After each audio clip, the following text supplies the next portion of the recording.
ایک ہے مجازی شاعری اور ایک ہے حقیقی شاعری. لیکن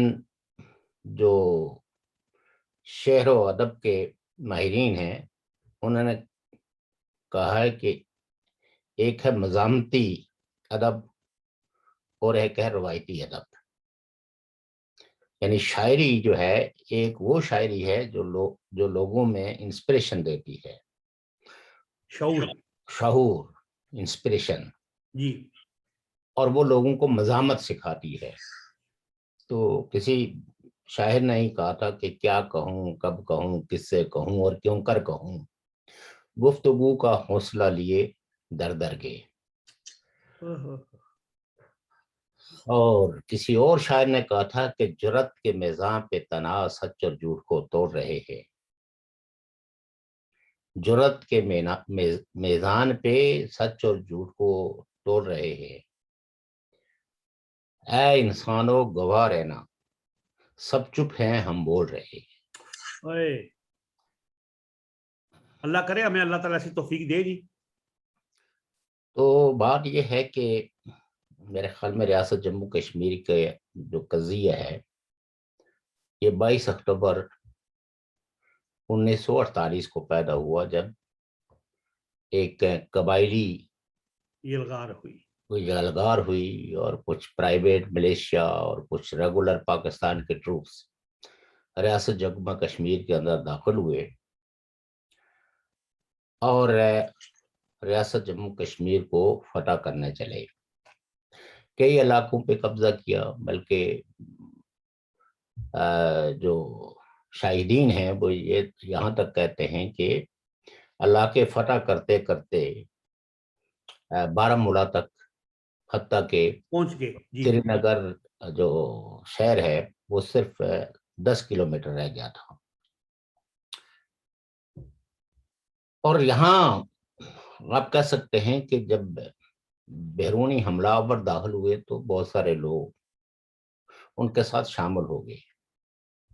چونکہ انہوں نے دیکھا کہ یہ لوٹ مار کر رہے ہیں تو ہم کیوں پیچھے رہیں. اور کئی جو سن آف سائل تھے وہ اس حملے کی نظر ہو گئے, شہید ہو گئے. اور یہ بھی تاریخ ہے,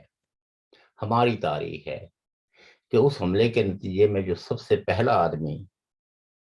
نشانہ بنا مظفر آباد میں وہ ایک مسلمان سماجی رہنما تھا جن کا نام میر عبدالعزیز تھا. میر عبدالعزیز جی, مظفر آباد میں, جنہیں ماسٹر عبدالعزیز میر بھی کہا جاتا تھا. عبدالعزیز جی جی جی. انہوں نے ایک آواز اٹھائی کہ ہم صدیوں سے اکٹھے رہ رہے ہیں, آپ کیوں عورتوں کو, مردوں کو صرف عقیدے کے اختلاف کی بنیاد پہ قتل کر رہے ہیں. تو سنانے والے یہ سناتے ہیں کہ ان کو درخت کے ساتھ باندھا, ان کے جسم کے اندر کیلیں ٹھوکی گئی اور پھر اتنی گولیاں ماری گئی کہ ان کا جسم لہولہان گولیوں سے چھلنی ہو گیا اور چہرے تک کو جو ہے نا وہ مسک کر دیا.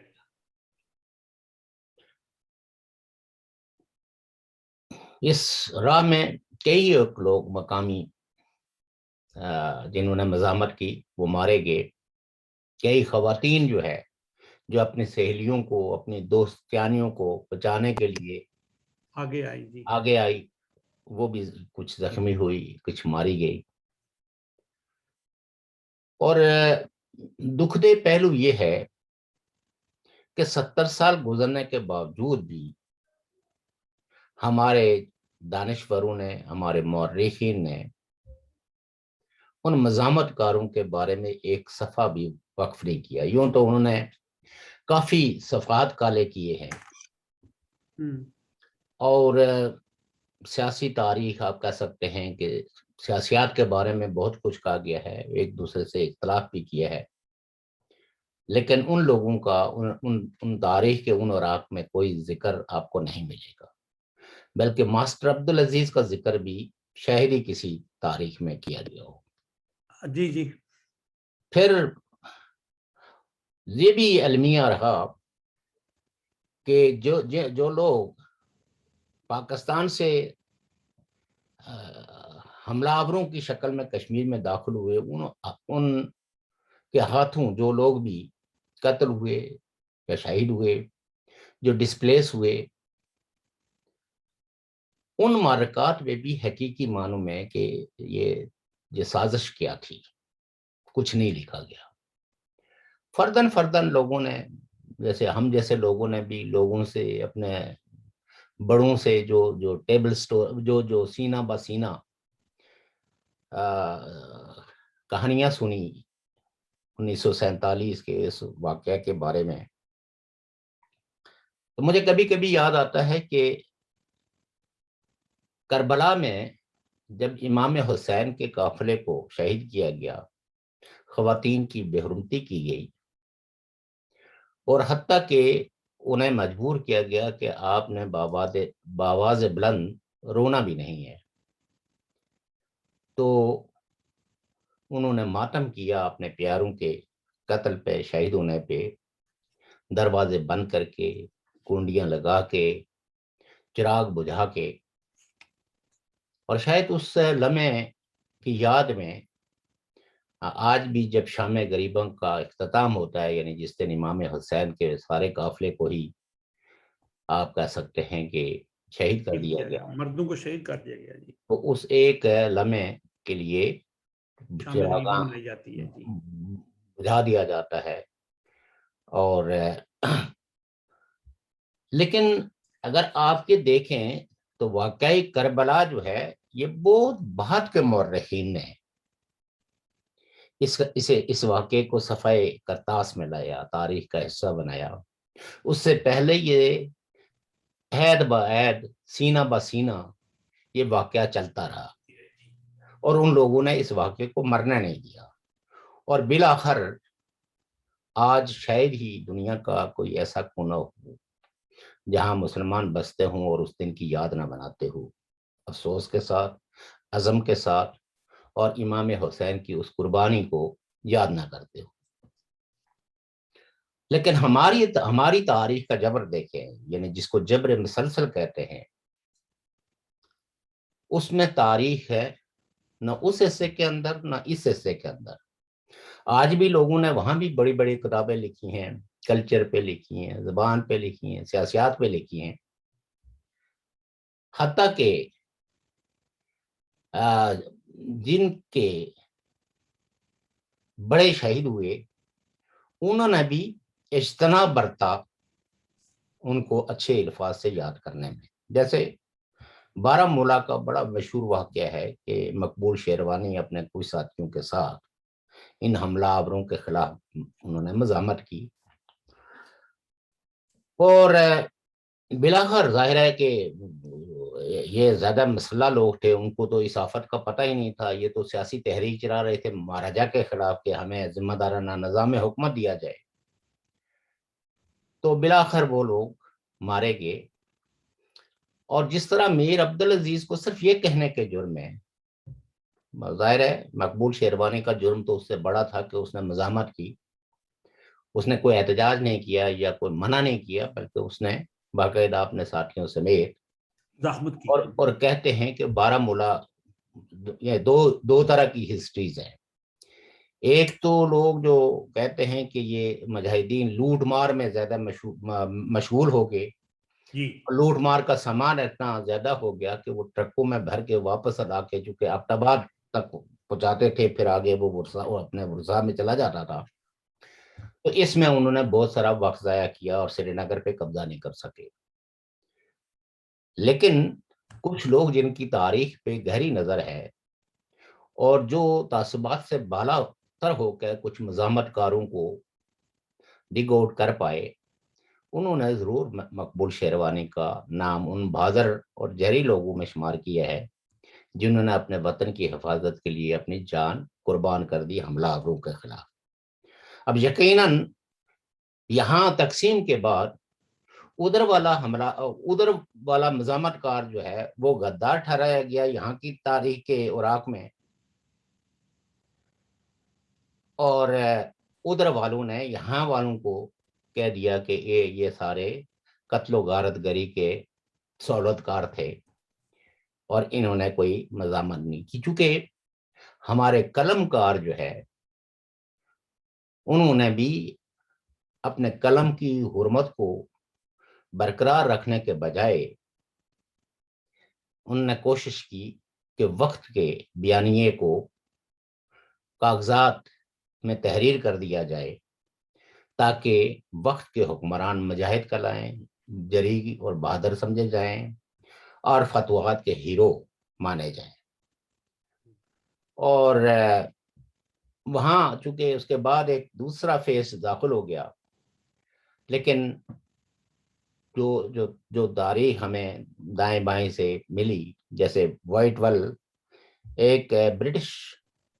آرمی آفیسر تھا اور وہ والنٹیئرلی گیا ہوا تھا، کیونکہ وہاں ایک کرسچن مشنری ہاسپٹل تھا سری نگر میں، بارہمولہ میں. چلیے. تو کچھ چیزیں اس نے اپنے یادداشتوں میں تحریر کی ہیں کہ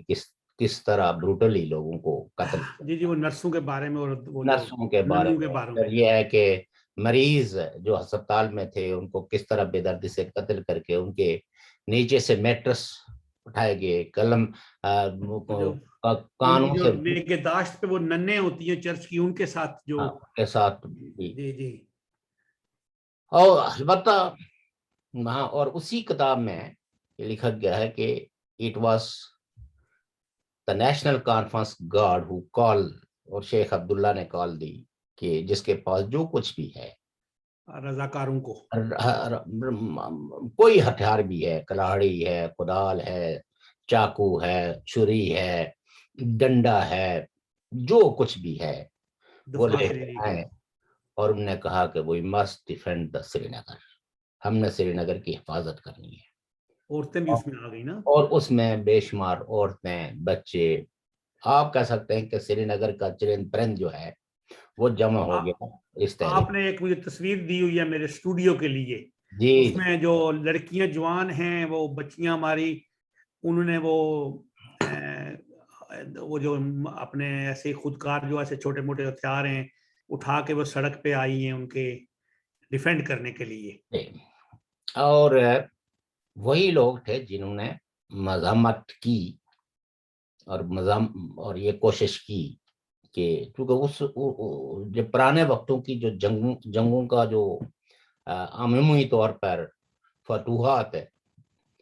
کا تصور یہ تھا کہ اگر دارالحکومت پہ قبضہ کر لیا جائے تو جو سمر کیپٹل ہے وہ تو ریاست جموں کشمیر کا سری نگر تھا، ونٹر کیپٹل جو ہے جموں تھا. اور اس وقت کیپٹل جو ہے وہ ونٹر کے لیے شفٹ ہو رہا تھا جموں کے لیے. تو بہت کم لوگوں کو اس بات کا، یعنی چونکہ کمیونیکیشن کے جو ذرائع تھے اس وقت وہ بھی بڑے محدود تھے، اور کئی لوگوں کو سری نگر مظفر آباد میں کیا ہو رہا ہے نہیں انہیں پتا تھا، یا دیگر جگہوں پہ. البتہ یہ جو پونچھ میں جو کچھ ہو رہا تھا اس کے بارے میں وہاں کے اخبارات یا لوگوں کو تھوڑے سی، اس لیے کہ یہ روڈ جو ہے وہ جاتی تھی، اس کو مغل روڈ کہتے تھے، اور یہ ہمارے ادھر جو جی ٹی روڈ جو رات پنڈی، تراڑکھل، ہجیرا سے، تو اس سڑک پہ کچھ لوگ جو ہے وہ پہنچے، انہوں نے بتایا کہ ادھر تو ایک جنگ کی صورتحال ہے اور بہت سارے علاقوں پہ جو ہے وہ قبضہ. کچھ مہاجرین بھی جو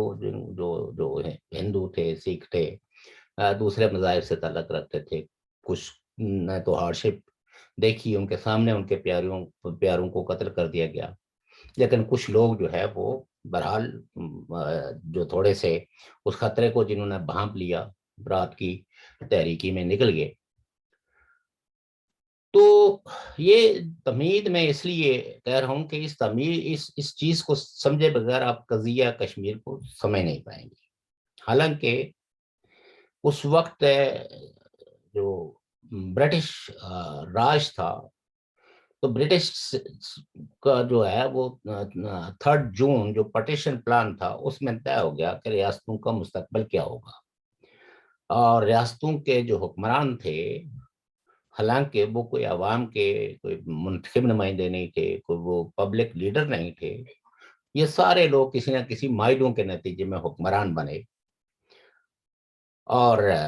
مثلاً ریاست جموں کشمیر کے اندر جو ڈوگرا خاندان تھا، اس کی حکمرانی تقریباً 100 سال رہی. اور ریاست جموں کشمیر جو یہ کشمیر ہے جس کو آج آپ اور ہم سارے کلیم کرتے ہیں، یہ 16 مارچ 1846 کو مارز وجود میں آئی. جی اس پہ کئی ہمارے مورخین نے، میں اگین پھر یہ کہوں گا کہ مورخین نے کبھی اپنے سر پہ ہاتھ رکھ کے تو کوشش نہیں کی کہ تھوڑی سی برین سٹارمنگ کی جائے اور jurisprudence of the foundation of the state of Jammu Kashmir کو ذرا تھوڑا سا لیگل پرسپیکٹو میں دیکھیں. لیکن وہ جو پروپیگنڈا لاہور دربار سے شروع ہوا اور ریاست جموں کشمیر کے بھی بہت سارے خاص کر کے جو مسلم زعما تھے انہوں نے اسی پروپیگنڈے کو بائی کیا. اب ظاہر ہے کہ جب کسی رولرز کو یا کسی طرز حکمرانی کو آپ پسند نہ کرتے ہوں تو آپ بہت ساری باتوں کو شامل کر لیتے ہیں. یقیناً ریاست جموں کشمیر کے عوام تو شخصی راج کے کو نہیں چاہتے تھے، جب خاص کر کے یعنی یہ آپ کہہ سکتے ہیں کہ 1932 کے بعد تو سیاسی تحریکوں نے اپنا بہت سطح پہ آ گئی، اور یقیناً اس میں مہاراجا ہری سنگھ کی دی ہوئی کچھ آزادیاں کا بھی دخل تھا کہ جس میں تنظیم سازی کی جا سکتی تھی، جلسے سے جلوس کیے جا سکتے تھے. تو اس کے نتیجے میں دو ویسے تو چھوٹی چھوٹی پارٹیاں پہلے سے بھی موجود تھی، جس میں سوشلسٹ پارٹی تھی پریم ناتھ بزاز کی، اس طرح کمیونسٹ پارٹی بھی موجود تھی، اور یوتھ کی بھی بہت ساری آرگنائزیشنیں موجود تھی. لیکن آپ کہہ سکتے ہیں کہ اور آر ایس ایس جو ہے یہ بھی جموں میں بڑی ایکٹیو تھی. لیکن 1932 میں پہلی دفعہ جو پولیٹیکل پارٹی بنی جو خاص کر کے مسلمان جو رہنما تھے ریاست جموں کشمیر کے، انہوں نے بنائی آل جموں کشمیر مسلم کانفرنس کے نام سے. اور اس کے جو لیڈر تھے یا اس کے جو صدر تھے وہ شیخ محمد عبداللہ تھے، اور جو سیکرٹری جنرل تھے وہ چودھری غلام عباس تھے. بعد ازاں جب دیگر مذاہب کے شوق صاحب چھوٹی سی بات، آپ نے اس کو لائیو کیا ہوا ہے فیس بک پہ؟ فیس بک پہ نہیں وہ ہو رہا ہے، چونکہ اس میں نے 2 دفعہ کیا تو لوگ مجھے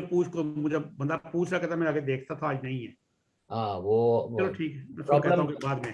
لیکن ہم فیس بک پہ بعد میں اس کو شیئر کر لیں گے. وہ پرابلم یہ ہوا کہ جس وقت میں نے 2 دفعہ وہ کیا تو میسج آ گیا. ایکچولی آپ کو پتہ ہی ہے کہ فیس بک پہ بعض دفعہ کچھ لوگ جن کو ہمارا پروگرام پسند نہیں ہے تو وہ کمپلینس کرتے ہیں، تو وہ کچھ میں نے لکھ دیا اس کو، میں نے کہا بعد میں دیکھتا ہوں. کچھ عرصے کے لیے مطلب 1 دن کے لیے جب تک کہ ہم ان کو ایکسپلینیشن نہ بھیجے تو اس وقت تک وہ نہیں کر رہی تھی. میں نے پہلے تو کوشش کی کہ ان کو ابھی رپلائی کر کے بحال کروں، پھر میں نے کہا کہ اب چونکہ ٹائم مجھے اندازہ نہیں تھا، تو جب میں نے سٹارٹ کیا تو اس وقت یہ میسج آیا، تو پھر میں نے جو ہے وہ ڈائریکٹ اس کو اسی پہ سٹارٹ کیا ہے. تو تاکہ اور یہ پھر جب ہم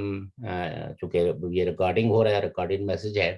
نہیں میں نے ان کو بھیج دیا، اور پھر اس کو واپس ہم شیئر کریں گے سارے فورمز پہ انشاءاللہ. اس میں ویب سائٹس میں جو ہماری جتنی بھی فرینڈ لسٹ ہے، آپ بھی اپنی فرینڈ لسٹ میں اس کو شامل کر لیجیے گا. وہ اسی لیے انہوں نے میسج کیا، وہ اگر روزانہ دیکھتے تھے. اچھا ان سے معذرت کیجیے گا. میں نے کر لی سر. تو یہ جو ہے تحریکیں موجود تھی، اور اس میں فوقتاً فوقتاً سیاسی زعما جو ہے وہ کہیں لا اینڈ آرڈر کی سچویشن پیدا ہوتی تھی تو وہ گرفتار بھی ہو جاتے تھے. بہرحال کچھ دانشوروں نے جو ریاست جموں کشمیر کے دانشور تھے اور وہ مسلمان نہیں تھے، انہوں نے کہا کہ بھئی بات یہ ہے کہ آپ کے جو مطالبے ہیں یہ مطالبے تو درست مطالبے ہیں، جمہوری مطالبے ہیں، لوگوں کے حقوق کے مطالبے ہیں، ریاست جموں کشمیر کے اندر ایک ذمہ دارانہ نظام حکومت کے قیام کے ہیں، تو چونکہ ریاست جموں کشمیر ایک ملٹی ریلیجس اسٹیٹ ہے، تو یہاں ایک قومی پارٹی بنانے کی ضرورت ہے، محض مسلمانوں کے لیے نہ پارٹی بنائیں۔ تو بالآخر پھر کافی بحث و تمیز کے بعد آپ یہ کہہ سکتے ہیں کہ 1938 میں مسلم کانفرنس کا نام تبدیل کیا گیا اور اس کو نیشنل کانفرنس میں بدلا گیا، اور ساتھ میں اس کا جو مینیفیسٹو بھی ترتیب دیا گیا، جو اپنے عہد کا میں سمجھتا ہوں کہ آج بھی وہ مینیفیسٹو بہت ترقی پسند ہے، بہت روشن خیال ہے۔ اب شاید نیشنل کانفرنس والے اپنے اس مینیفیسٹو کو پڑھتے بھی نہ ہوں، اور شاید اپنے مینیفیسٹو کو پرنٹ کر کے اپنے عوام کی سیلف ایجوکیشنز کے لیے اس کو ڈسٹریبیوٹ بھی نہ کرتے ہوں۔ عمومی طور پر یہ پارٹیاں اب انتخابی پارٹیاں بن کے رہ گئی ہیں، اور لہٰذا یہ انتخاب کے موقع پہ کچھ منعقد پہ مشتمل کوئی پمفلٹس ہزاروں یا لاکھوں کی تعداد میں چھاپ کے اس وقت لوگوں کو دے دیتے ہیں کہ ہم آ گئے تو ہم آپ کے لیے یہ کریں گے۔ لیکن نیشنل کانفرنس کا جو مینیفیسٹو ہے وہ ایک ہسٹوریکل ڈاکومنٹ ہے، اور اس میں جس طرح کے لوگوں کے حقوق کو ڈیفائن کیا گیا ہے، وہ میں سمجھتا ہوں کہ ایک ایکسیلنٹ مینیفیسٹو، ایک انتہائی جدید معاشرے کے قیام کی آدرشیں اس مینیفیسٹو میں شامل تھیں۔ بٹ یہ جو ہوا واقعہ اتنا ہے، یہ 5 اگست والا نہیں، میں 5 اگست پہ آتا ہوں، میں جی سمجھتا ہوں کہ کچھ ظاہر تاریخی پس منظر وہ جی کر کے پھر ہم یونائٹڈ نیشنز کی ریزولوشنز پہ آئیں گے، پھر ریزولوشنز میں نئے جو مجوزہ یا کنسرن حکومتوں کو جو رول دیا اس رول پہ آئیں گے، اور پھر یہ دیکھیں گے کہ کس طرح 5 اگست ہے کہ اس اقدام نے یونائٹڈ نیشنز کی وہ ریزولوشنز جس کے اندر ان دونوں حکومتوں نے، پاکستان نے بھی اور ہندوستان نے بھی، یہ وعدہ کر رکھا تھا ورلڈ کمیونٹی کے ساتھ کہ ہم کسی قسم کی کوئی میٹیریل چینج نہیں لائیں گے۔ ہاں، البتہ اپنے ریسپیکٹیو ایریاز کے اندر لوگوں کے جو حقوق ہیں وہ انشور کریں گے، ان کے لیے تمام تر سہولتیں جو بین الاقوامی اسٹینڈرڈ کی ہیں وہ دیں گے۔ تو میں چونکہ یہ ایک ظاہر ہے کہ آئے دن تو ہسٹری پہ گفتگو نہیں ہوتی، لیکن آج کا دن ایسا ہے کہ آج کے دن کو سمجھنے کے لیے ضروری ہے کہ تھوڑا بہت ہمارا تاریخ کا بھی جو ہے وہ بیانیہ ہمارے پروگرام میں ہونا چاہیے۔ تو اس ساری صورتحال میں الٹیمیٹلی جو اس وقت کے حکمران تھے مہاراجہ ہری سنگھ، انہوں نے تاج برطانیہ کو خطوط لکھے۔ اچھا، لارڈ ماؤنٹ بیٹن کی 2 خاصیتیں تھیں۔ ایک حیثیت ان کی یہ تھی کہ ان کو کانگریس نے انڈیا کا گورنر جنرل بنا دیا تھا، لیکن تاج برطانیہ کے نمائندے کا حوالے سے وہ جو ہے وہ برطانوی نمائندے تھے، وہ سرائے تھے، اور آپ نے یہ دیکھا ہوگا کہ اپنی اس ہی حیثیت میں انہوں نے آ کے گورنر جنرل پاکستان محمد علی جناح صاحب کا جو ہے نا وہ ہیلپ بھی لیا تھا۔ تو انہوں نے اسی کے جو ماضی کے جو معاہدے تھے برطانیہ کے ساتھ، اسی معاہدے کی روشنی میں یہ تصور قائم کر لیا کہ لارڈ ماؤنٹ بیٹن جو ہے وہ اپنے برطانوی نمائندے کی حیثیت سے ان کمٹمنٹ کو، ان معاہدوں کی روشنی میں ہماری ہیلپ کریں گے۔ لیکن لارڈ ماؤنٹ بیٹن نے ان کو، جس کو کہتے ہیں، کورا سا جواب دے دیا کہ اب ان تمام معاہدوں کو جو تاج برطانیہ کے ساتھ ریاست جموں کشمیر کے تھے ان کو اب آپ ختم سمجھیں، اب آپ کو اگر کسی قسم کی کوئی ہیلپ چاہیے تو وہ گورنمنٹ آف انڈیا کو آپ ریکویسٹ کریں، میں کوئی آپ کی کسی بھی طرح کی مدد کرنے کے لیے تیار نہیں ہوں۔ جب گورنمنٹ آف ان قبائلیوں کے جب حملہ ہوا اس کے خلاف، یعنی خلاف جو ہے وہ ظاہر ہے کہ قتل و غارت گری کا بازار تھا، لوٹ مار تھی، تو اس مہاراجا کا وہ خط مطلب جو ہے وہ اب تو پارٹ آف ہسٹری ہے، اور کئی چین اس پہ موجود بھی ہے، جس میں انہوں نے یہی کہا کہ بھائی باوجود پاکستان سے بار بار احتجاج کے اور التجاؤں کے انہوں نے لوگوں کو نہیں روکا ہے، اور انہوں نے ریاست کے اندر داخل ہو کے تو ایک ایسی لا اینڈ آرڈر کی سچویشنز پیدا کر دی ہے، قتل عام اور لوٹ مار کا بازار گرم ہے، اور ہماری جو قلیل آرمی ہے وہ اس پوزیشن میں نہیں ہے کہ وہ لوگوں کی لائف کو، لوگوں کی لبرٹی کو، لوگوں کی پراپرٹی کو بچا سکے، ان کا کوئی تحفظ کر سکے. So we need a military help. تو الٹیمیٹلی انہوں نے پھر گورنمنٹ آف انڈیا سے، یعنی پرائم منسٹر آف انڈیا سے درخواست کی، اور اس وقت کے جو وزیر اعظم تھے وہ جواہر لال نہرو تھے، نہرو تھے جی، اور ساتھ میں جو وزیر داخلہ تھے یعنی انٹیریئر منسٹر تھے وہ پٹیل تھے. ہاں جی پٹیل تھے، پٹیل. تو انہوں نے غور و خوض کے بعد ان کو کہا کہ چونکہ آپ کا اور ہمارا کوئی معاہدہ موجود نہیں ہے، India is a newly country, تو اب یہ ہے کہ ہم تو آپ کی مدد تبھی کر سکتے ہیں کہ آپ اسٹیٹ کا جو ایکسیشن ہے وہ ہندوستان کے ساتھ کریں. پاکستان سے تو وہ درخواستیں کر رہے تھے کہ ان لوگوں کو روکیں آپ، اور یہاں لوگوں کے قتل و غارت گری کے اس بازار میں اپنا ایک ایڈمنسٹریٹو رول پلے کریں، اور معاہدہ قائمہ کی جو کیا گیا تھا اس کو آنر کریں. لیکن پاکستان نے اس طرف کوئی دھیان نہیں دیا، تو لہٰذا ان کے پاس ہے، اگر جو تاج برطانیہ کے نمائندے نے جب جواب دے دیا تو دین ان کے پاس ہے سیکنڈ آپشن جو ہے وہ بچتا تھا انڈیا کے ساتھ، اور انڈیا نے کنڈیشن لگا دی. اس کنڈیشن میں جو ہلاک، یعنی جس کو جو انسٹرومنٹ آف ایکسیشن جو سائن ہوا، وہ تو آپ کہہ سکتے ہیں کہ بنا بنایا تھا، جو ساری ریاستوں کے لیے بنایا گیا تھا. تو اس سے میں صرف وہ تاریخیں تبدیل کرتے تھے کہ کس ریاست سے کس وقت ہلاک ہوا. البتہ مہاراجہ کے جو ہے اصرار پہ اس ہلاک کے لیے ایک انیکسیچر لگایا گیا کہ بھائی یہ ایک معاہدہ جو ہے وہ عارضی ہے، یہ ٹریٹی آف ایکسیشن، اور اس میں ریاست کا کوئی مرجر نہیں ہے. ہم ریاست کے لوگوں کی جان مال کے تحفظ کے لیے ہم جا رہے ہیں، اور اس کو جب تک کہ ریاست میں لا اینڈ آرڈر کی سچویشن اور جتنے بھی انفلٹریٹرز ہیں وہ ریاست سے نہیں نکل جاتے، تو اس وقت تک ہم یہ جو ہے وہ اس ٹریٹی کے تحت ریاست جموں کشمیر کو اپنے یونین کا حصہ سمجھتے ہوئے ہم اپنی فوجیں بھیجیں گے. اور وہ فوجیں بھیجی گئی. یہی وجہ ہے کہ انڈیا کے جو لیڈران تھے بہت عرصے تک وہ ریاست جموں کشمیر کے لوگوں سے، یہ چونکہ پاکستان کا تو کوئی مطالبہ ریفرنڈم کا تھا ہی نہیں. پاکستان تو یہ کہتا تھا کہ being a Muslim majority state it should be part of Pakistan. اور بلکہ آپ نے بھی پڑھا ہوگا، ہم لوگوں نے بھی پڑھا ہے کہ یہ جی بر صغیر یعنی بر صغیر ہند کی تقسیم کا انفینش ایجنڈا ہے کہ ریاست جموں کشمیر پاکستان کا حصہ بن جائے. لیکن ریاست کے لوگوں کے ساتھ جو ہندوستان کے اس وقت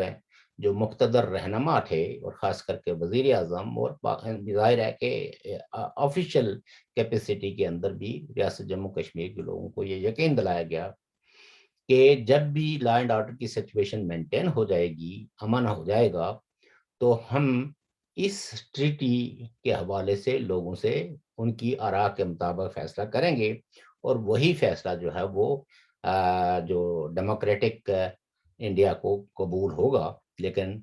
چونکہ اس وقت کی ایک ہنگامی صورتحال ہے، اور اس صورتحال میں ہم ریاست جموں کشمیر کے لوگوں کی جان مال عزت وقار پراپرٹی ہر چیز جانے کے لیے ہم جا رہے ہیں. اس پلج کے ساتھ انڈیا ریاست جموں کشمیر کے اندر آ گیا، اور اس جنگ نے تقریباً آپ یہ کہہ سکتے ہیں کہ 1 سال سے زائد یہ جنگ جاری رہی. یہ نہیں ہے کہ یہ کوئی 1 ہفتے 2 ہفتے کے بعد ختم ہو گئی. البتہ انفلٹریٹرز جو تھے، یا جن کو قبائلی کہتے ہیں، اور پاکستان آرمی کے کچھ جو ریگولر ٹروپس تھے، یہ بیک ہوتے جو آج کا جو 4000 مربع میل ہے اس پہ وہ رہ گئے، اور گلگت بلتستان پہ بھی میں نے جو ڈاکومنٹس پڑھے ہیں ان کی روشنی میں ہمیشہ یہ کہتا رہا ہوں کہ یہ سیز فائر جو ہے یہ انٹرنیشنل کمیونٹی نہیں بلکہ برطانیہ کے پریشر کی وجہ سے یہ سیز فائر ہوا، اور ان کی دھمکی نے کہا کہ بھائی یہ سیز فائر کر دیا جائے، اور ہندوستان کو آگے نہیں، ہندوستان کی فوجوں کو اس سے آگے نہیں بڑھنا چاہیے، یہ مسئلہ جو ہے وہ باہمی گفت و شنید کے ذریعے حل کر دیا جائے گا۔ البتہ یہ اور لارڈ ماؤنٹ بیٹن نے بھی جو پرسو کیا نہرو صاحب کو، اب تو یہ ڈاکومنٹس بھی آگے ہیں، تو وہ یونائٹڈ نیشنز میں گئے، یونائٹڈ نیشن میں ہندوستان ایز پارٹی گیا، اور ان کا کلیم یہ تھا کہ چونکہ اس ریاست کے حکمران نے ہمارے ساتھ الحاق کر دیا ہے، now it is part and parcel of the Indian union, so Pakistan نے ایک ریاست پر حملہ کیا جو اپنے دفاع کے لیے اس کے پاس وسائل ناکافی تھے، تو لہٰذا یہ ہے کہ پاکستان کو اس خطے سے واپس بھیجنے کے لیے جو ہے وہ یونائٹڈ نیشنز گئے۔ اس کے لیے جو پہلی ریزولوشن پاس ہوئی یہ کوئی 17 جنوری کو کمپلین گئی،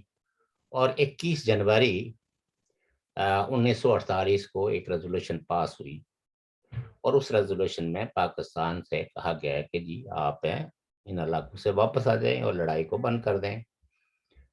پھر یہ ہے کہ اس پہ بھی ظاہر ہے کہ اس قرارداد پہ کوئی عمل درآمد ہوا نہیں، سیز فائر کے لیے کہا گیا تو سیز فائر بھی نہیں ہوا۔ الٹیمیٹلی 13 اگست 1949 کو ایک دوسری ریزولوشن پاس ہوتی ہے، اور اس کے ساتھ ساتھ ایک ٹروس ایگریمنٹ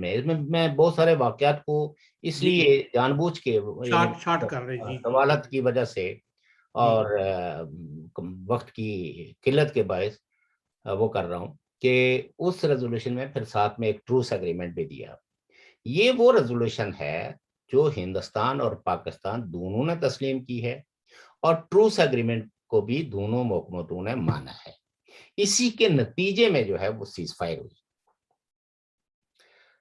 اور دونوں حکومتوں نے جو ہے وہ پلجز کیے یونائٹڈ نیشنز کے ساتھ، اسی کے نتیجے میں یونائٹڈ نیشنز کی جو آبزرورز تھے وہ ملٹری آبزرورز جو ہے وہ ریاست جموں کشمیر میں آئے دونوں حصوں پہ۔ 1900 آپ کہہ سکتے ہیں کہ بیسیکلی تو اور بھی ریزولوشنز ہیں، جیسے 5 جنوری 1949 کی ریزولوشن بھی ہے، پھر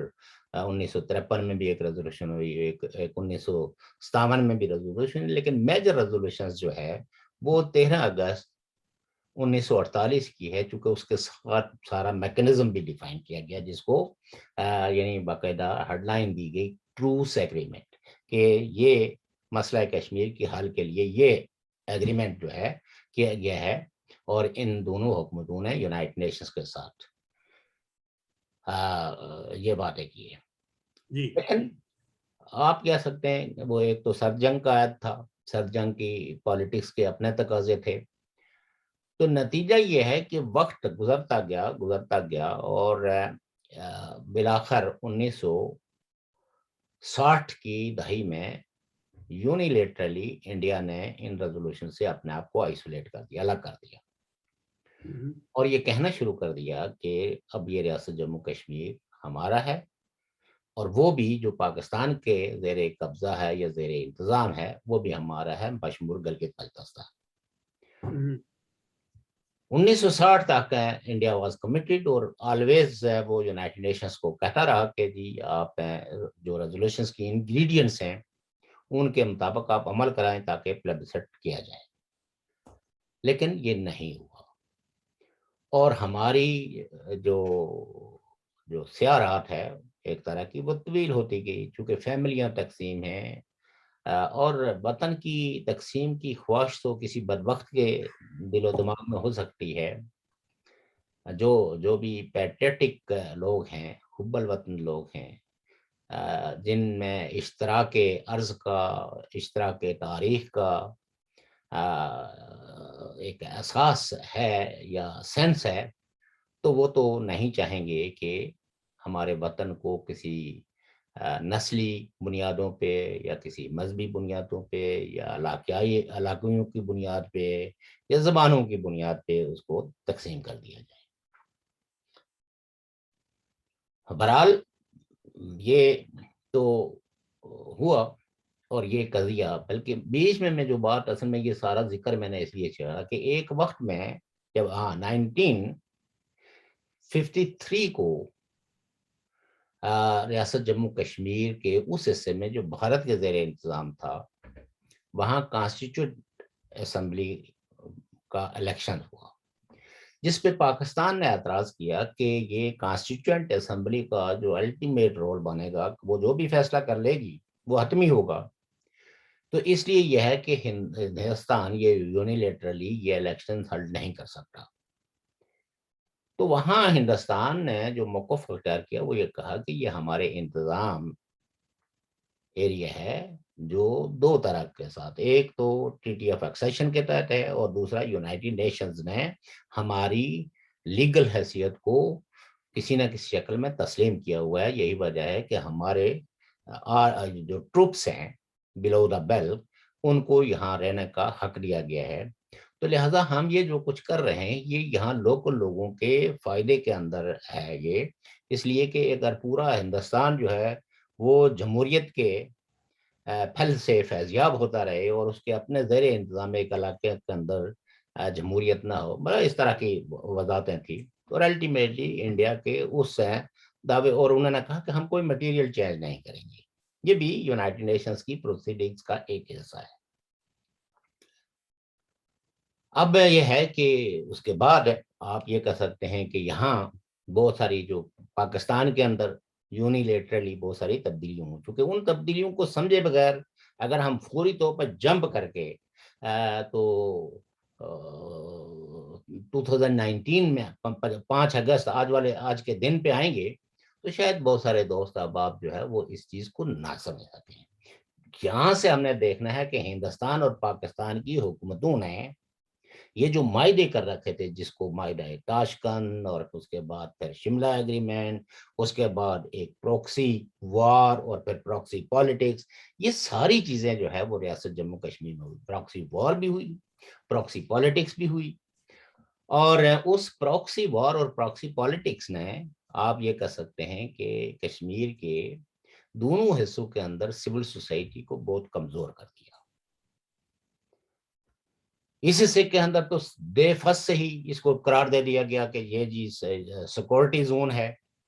اور جس کو عرف عام میں کہتے ہیں کہ یہ جی بیس کیمپ ہے تحریک آزادی کشمیر کا، اور باقی ماندہ یہ تو خطہ ہی آزاد ہے، لیکن اب اس خطے کی ذمہ داری ہے کہ باقی ماندہ خطے کو بھی آزاد کرانے کے لیے یہاں ٹریننگ اور یہ ساری ظاہر بیس کیمپ کا مطلب کیا ہوتا ہے؟ یہی ہوتا ہے کہ یہاں ملٹری ٹریننگ ہو، یہاں لوگوں کو کی تربیت کی جائے، اور وہ پھر جا کے دوسرے حصے کے اندر لڑیں اور لڑ کے اس حصے کو آزاد کرا لیں، کیا کر لیں۔ تو یہاں گلگت بلتستان میں آپ کو پتہ ہی ہے کہ 1984 سے پہلے وہاں ایف سی آر کے قوانین نافذ تھے، جی جو آپ کہہ سکتے ہیں کہ بہت ہی پچھڑے ہوئے سماج کے وہ قوانین تھے، جن کو آج کے دور میں ڈریکونین لا کہنا چاہیے، جہاں انسان کے بولنے کا کوئی حق نہیں، ان کی شناخت کا وہ مطلب، یعنی یوں سمجھیں کہ سارے اختیارات جو ہے وہ ملٹری مائٹس تھے، وہ کالا پانی والے قانون تھے، بس کالا پانی والے قوانین تھے، بھیجیں گے ہم اپنی مرضی سے اور اس کے بعد ختم۔ اور یعنی یہ ہے کہ کسی آدمی کو آپ گرفتار کر کے برسوں رکھ سکیں، کیونکہ وہاں کوئی جوڈیشری کا سسٹم بھی نہیں ہے۔ یہ پہلی دفعہ جب پاکستان میں جب پیپلز پارٹی آئی، ذوالفقار علی بھٹو آئے، تو انہوں نے کچھ اصلاحات کی جس میں وہاں کی ان قوانین کو بھی ختم کر کے تو کچھ نئے رول آف بزنس متعارف کروائے، جس میں لوکل باڈیز اور اس طرح کی چیزیں، وہ بھی اس میں بھی کوئی کنٹینیوٹی نہیں رہی، اور لیکن اس کے ساتھ ساتھ ظلم یہ ہوا۔ اسی لیے بہت سارے رہنما یہ کہتے ہیں کہ مسئلہ جو شملہ اگریمنٹ تھا، اس شملہ اگریمنٹ میں ہندوستان اور پاکستان کی حکومتوں نے کچھ خفیہ جو ہے وہ انڈرسٹینڈنگ ایک دوسرے کو دے رہی تھی،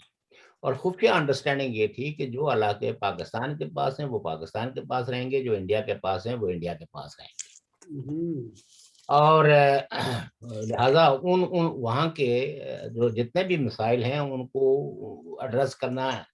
انڈین اتھارٹیز کا کام ہے، اور یہاں جو کچھ بھی ہم کریں یہ ہمارا ہے۔ اور دونوں حکومتوں نے کہا کہ یہ بائی لیٹرل ایشو ہے، it is an issue between India and Pakistan, so ہم کسی بھی انٹرنیشنل فورم پہ اس مسئلے کو نہیں لے جائیں گے۔ یہی وجہ ہے کہ بہت سارے جو ناقد ہیں یا پرو کشمیری ہیں وہ یہ شملہ اگریمنٹ کے پر جو ان کا تنقیدی جائزہ ہے وہ یہی ہے کہ ایک قوم کے آزادی کے مسئلے کو یا اس کے رائٹ ٹو سیلف ڈٹرمنیشن کو ایک سیلیٹ انڈرسٹینڈنگ کے تحت اس کی ڈویژن کا ایک انہوں نے سمجھوتا کر لیا، اور پھر اس کے بعد یہاں جو ہے وہ اسٹیٹ سبجیکٹ سب سے پہلے اس کی ابتدا ہوئی گلگت بلتستان سے 1975 کے اندر اسٹیٹ سبجیکٹ ختم کر دیا گیا، اور بیرونی لوگوں کو وہاں خرید و فروخت کی اجازت دی گئی، اور بہت ساری زمینیں آپ کہہ سکتے ہیں کہ باہر کے لوگوں نے، خاص کر کے پختونخوا اور یہ ہزارہ بیلٹ سے لوگوں نے وہاں چیزیں خریدی میری میں وہاں، اور جتنے بھی ٹورسٹ اسپاٹس تھے جو بزنس کے حوالے سے بہت ہی اہم جگہیں تھی، آج بھی وہاں جا کے دیکھیں تو وہاں جتنے بھی ہوٹلز ہیں وہ سب فورنرز کے ہیں، لوکل لوگوں کے کوئی چھوٹی موٹی جو انویسٹمنٹ ہے یا لوگوں کے ریلائنس ہے وہ آغا خان فاؤنڈیشن، یعنی ایک مسیح کے طور پر اگر گلگت بلتستان میں دیکھیں تو وہاں ہیلتھ کا جو سٹرکچر ہے، لوگوں کے چھوٹے موٹے روزگار کا جو سٹرکچر ہے، کچھ چھوٹی چھوٹی جو لنک روڈ جو کارپیٹڈ نہیں ہیں، وہ سب جو ہے وہ یوں سمجھیں کہ آغا خان فاؤنڈیشن یا آغا خان کی وجہ سے جو ہے وہ وہاں قائم ہوئی ہے۔ اس میں مقامی لوگ بہرحال وہ تو اپنے وہ کرتے تھے، حقوق کی بات کرتے تھے۔ آپ یہ دیکھیں کہ ایک دور میں وہاں سیاسی کارکن جو ہے وہ بہت بڑی تعداد میں سیاسی کارکنوں کو گرفتار کر لیا گیا، جس میں امیر حمزہ خان صاحب سے لے کے انکلوڈنگ امان اللہ خان جو لبریشن فرنٹ کے چیئرمین ہیں، چیئرمین تو یہ بعد میں بنے، اس وقت تک تو وہیں جو وہ تھے، تو یہ لوگ گرفتار ہوئے، تو لوگوں نے باقاعدہ جیل توڑ کے جو جو جو گلگت جیل تھی اس کو توڑ کے لوگوں نے ان کو باہر لایا، اور فوقتاً فوقتاً وہاں تحریکیں چلتی رہی، لیکن ان تحریکوں کو آپ کہہ سکتے ہیں کہ وہ کوریج اس لیے نہیں مل سکا کہ گلگت بلتستان کے ایک تو سرزمین بے آئین ہے، وہاں نہ تو پاکستان کا کانسٹیٹیوشن، یعنی پاکستان کے کانسٹیٹیوشن کے اندر جو شہریوں کے حقوق متعین ہیں، وہاں کا شہری یعنی گلگت بلتستان کا رہنے والا ان شہری حقوق کی بھی ڈیمانڈ نہیں کر سکتا کہ یہ کم از کم آپ کے جو دیا ہوا کانسٹیٹیوشن ہے پاکستان کا۔ یہی وجہ ہے کہ وہاں کے جتنے بھی دانشور ہیں وہ اسے ہمیشہ سرزمین بے آئین کہتے رہے اور آج بھی کہتے ہیں، لیکن آپ کہہ سکتے ہیں کہ 74 کے بعد کچھ نہ کچھ چھوٹی چھوٹی ریفارمز ہوتی رہی، اور لیکن پاکستان نے کمال مہربانی یہ کی کہ گلگت بلتستان کا نام جو تاریخی اس کا نام تھا اس کو ختم کر کے اس کو شمالی علاقہ جات پاکستان کہنا شروع کر دیا۔ ہماری آزاد کشمیر کی پولیٹیکل پارٹیوں کی بھی آزادی کا آپ یہاں سے اندازہ کر سکیں کہ ہماری جتنی بھی رولنگ پارٹیز ہیں، چاہے وہ مسلم کانفرنس ہے، چاہے وہ آزاد مسلم کانفرنس رہی ہے، چاہے وہ اپنا لبریشن لی گئی، ان سارے رہنماؤں نے گلگت بلتستان کے لوگوں کے حق کی بات ضرور کی، بالخصوص کیچ خورشید مرحوم نے تو بہت پرزور طریقے سے گلگت بلتستان کے لوگوں کے حقوق کی وکالت کی، لیکن یہ رہنما جو ہے ان میں سے کبھی بھی کسی نے ان علاقوں کا دورہ کر کے لوگوں کو اظہار یکجہتی نہیں دیا، جس کی وجہ سے ایک بہت بڑی ایلینیشن آئی، اور اس ایلینیشن کے ساتھ ساتھ ایک آپ کہہ سکتے ہیں کہ ایک ان کو دکھ بھی ہے کہ یہاں کے لوگوں نے ہمیں کلیم تو کرتے ہیں کہ ہم ریاست جموں کشمیر کا حصہ ہیں، لیکن ہمارے دکھ اور ہمارے درد میں اب ان کو کیا پتا ہے کہ راولہ کوٹ میں ان کے حق میں کتنے جلوس نکلے ہیں، مظفر آباد میں، کیونکہ جو انڈیجنس میڈیا تو تھا نہیں، تو پاکستان کے جو دو اخبارات تھے جو ان علاقوں میں جاتے تھے، ایک نوائے وقت اور دوسرا جنگ، لیکن ان اخبارات کے وہ ایڈیشن جو گلگت ایڈیشن تھا وہ گلگت میں جاتا تھا، اور گلگت ایڈیشن میں ہماری کوئی خبر نہیں چھپتی، اور ان کی خبر جو ہے وہ آزاد کشمیر ایڈیشن میں کوئی نہیں چھپتی. تو لہٰذا ہم لوگ شوکت صاحب سوری 52 منٹ ہو گئے ہیں، تو 7-8 منٹ ہم پر ہے. آج کا پروگرام کو تو ذرا تھوڑا سا ہم اس لیے 1 گھنٹہ ہو جائے گا، لمبا نہیں ہو جائے گا. 1 گھنٹے تک ہم اس کو کریں. 8 منٹ رہتے ہیں. بہرحال یہ سب قضیے ہم نے اس لیے بیان کیے ہیں کہ ریاست جموں کشمیر میں آر پار لوگوں کی خواہش یہ رہی ہے کہ ہم آپس میں ملیں. ہمیں اور یہ لوگوں کا دباؤ تھا کہ لیٹلی جب واجپئی صاحب کی حکومت تھی تو یہاں تجارت کا بھی، آر پار تجارت کا بھی آغاز ہوا. کچھ پوائنٹس ایسے رکھے گئے جس میں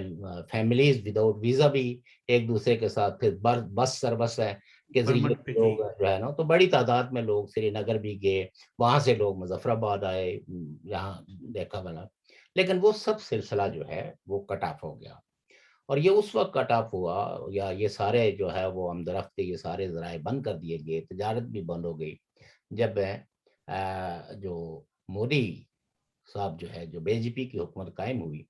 اور پرائم منسٹر مودی نے بالآخر 5 اگست 2019 کو ریاست جموں کشمیر کی وہ تاریخی حیثیت ہے ختم، اس کو ختم کر کے تو اس کو یونین ٹیریٹری میں کیا، شامل کیا. جموں اور جو اس وقت ہے جموں اور ویلی جو ہے یہ ایک اکائی ہے، ایک یونٹ ہے، جس کو یہ ایک یونین ٹیریٹری ہے. اور لداخ کو جو ہے وہ ان کے ایڈمنسٹریٹو جو تعلق تھا اس سے ختم کر کے اس کو بالکل الگ سے الگ کر دیا. ظاہر ہے کہ یہ تقسیم ہے، اور اس تقسیم پر ریاست جموں کشمیر کی جتنے بھی انڈیجنس پارٹیاں ہیں، وہ چاہے ان کا کوئی مذہب بھی ہو، سوائے چند ایک گروہوں کے میں کہوں گا، وہ بھی چونکہ بی جے پی اوبلائزڈ ہیں، ان کو چھوڑ کے باقی سارے لوگ جو ہے وہ، اور ایون لداخ کے اندر بھی ایک بڑی تعداد میں لوگ ہیں جو یہ کہتے ہیں کہ ہمارا مستقبل جو ہے وہ ریاست جموں کشمیر کے اندر ہے، اور ہم ایک تاریخی اکائی ہیں ریاست جموں کشمیر کی. سو دیٹ کئی ایک لوگ ہیں جو 5 اگست کے اس فیصلے کو تسلیم نہیں کرتے، بشمول ہم لوگوں کے بھی. ہم بھی کہتے ہیں کہ یہ کوئی فیصلہ نہیں ہے، اور یہ کشمیری عوام کے ساتھ انڈین ڈیموکریسی کے جو وعدے تھے ان سے مکمل طور پر انحراف ہے. اور آپ یہ کہہ سکتے ہیں کہ بے شک ان کی پارلیمنٹ نے یہ فیصلہ کیا ہے، لیکن ایک علاقے کے لوگوں کی جو انسپریشنز ہے، ان کی اسمبلی توڑ کے وہاں گورنر راج لگا کے وہاں کی ساری سول سوسائٹی کو اور لیڈروں کو قید کر کے تو جو اقدامات کیے گئے ہیں، ان اقدامات کو کوئی بھی شخص جو انسانی حقوق کی بات کرتا ہے وہ تسلیم نہیں کرے گا. اور ظاہر ہے کہ ابھی چونکہ گورنمنٹ آف انڈیا نے کچھ رہنماؤں کو بلایا ہے، یعنی پرائم منسٹر آفس میں، پتہ نہیں ان کے ساتھ کیا گفتگو ہوئی، وہ میڈیا میں تو متضاد باتیں ہی آئی ہیں جی. لیکن ریاست کی پارٹیوں نے بہرحال اس میٹنگ میں جو چیز تھرو میڈیا ہمیں پتہ چلی، انہوں نے کہا کہ ہم 5 اگست کے ان اقدامات کو کسی صورت میں تسلیم نہیں کرتے، ہماری اسٹیٹ ہوڈ واپس بحال ہونے چاہیے. اگرچہ ان مطالبوں کے اندر بھی ایک خاصی ایمبیگوٹی موجود ہے کہ آیا اسٹیٹ ہوڈ صرف جموں اور جو ہے وہ ویلی کو اپ گریڈ کر کے واپس اس کو اسٹیٹ کا درجہ دیا جائے، یا اس میں لداخ بھی شامل ہوگی. اور میں نہیں سمجھتا ہوں کہ اس سے ایک جو بینگ اے ڈیموکریٹ، میں اگر اس وقت 2 منٹ کے لیے اپنے آپ کو کشمیریت سے باہر نکل کے تجزیہ کروں تو میں یہ کہوں گا کہ ہندوستان کے اس اقدام سے ہندوستان کو کسی قسم کا نہ کوئی فائدہ ہے، بلکہ آپ یہ کہہ سکتے ہیں کہ اس سے ڈپرائیویشنز ہوئی ہے لوگوں کی،